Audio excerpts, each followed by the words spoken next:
یہ کہانی کالیہ کی ہے جو دور دراز کے گاؤں میں رہتا تھا۔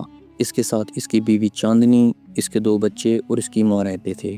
کالیہ کا گھر ایک چھوٹی سی جھونپڑی پر مشتمل تھا۔ اس کے گھر کے ساتھ ایک چھوٹی سی نہر گزرتی تھی اور ساتھ ہی ایک چھوٹا سا گاؤں تھا۔ کالیہ ایک بہت ہی ظالم ڈاکو تھا۔ اس کی بیوی چاندنی بہت ہی لالچی اور چالاک عورت تھی۔ وہ ہمیشہ کالیہ کو چوریاں، ڈاکے اور برے کاموں پر اکساتی۔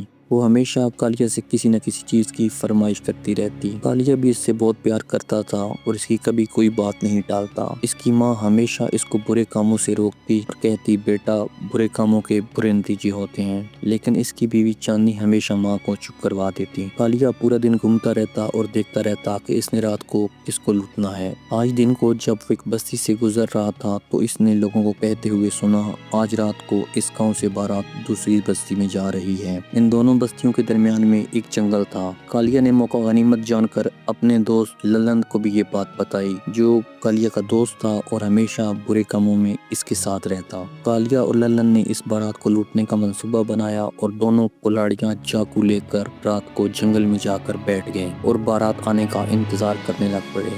کچھ ہی دیر بعد انہیں ڈھول باجوں گانوں کی آواز سنائی دی اور دور سے آتے ہوئے چراغوں کی روشنی نظر آئی۔ یہ دونوں سمجھ گئے کہ بارات اب ان کی طرف آ رہی ہے۔ جیسے ہی بارات جنگل کے پاس پہنچی تو کالیہ اور للن نے بارات کا راستہ روک لیا۔ کوئی ہلنے نہ پائے، جو ہے نکال دو ورنہ ہم تمہیں قتل کر دیں گے۔ بارات میں زیادہ تر عورتیں بچے شامل تھے۔ کالیہ اور للن نے عورتوں کے کانوں سے بالیاں چھین لیں اور عورتوں کے ساتھ ظلم کرنا شروع کر دیا۔ ایک بوڑھی اماں بولی، ارے ظالمو، ہمیں تو چھوڑ دو، ہم تمہاری ماں کے برابر ہیں۔ کالیہ ہنستے ہوئے بولا، تمہیں چھوڑ دے تو ہم بھوکے مر جائیں گے۔ یہ کہتے ہوئے سب کچھ لوٹ کر جنگل میں فرار ہو گئے۔ ان دونوں کا منہ چھپا ہونے کی وجہ سے انہیں کوئی پہچان نہیں پایا۔ کالیہ گھر پہنچ کر چاندنی کو بولا، چاندنی دیکھو میں سب کچھ لوٹ کر لے آیا۔ چاندنی ہنستے ہوئے، واہ کالیہ، تم نے تو کمال کر دیا۔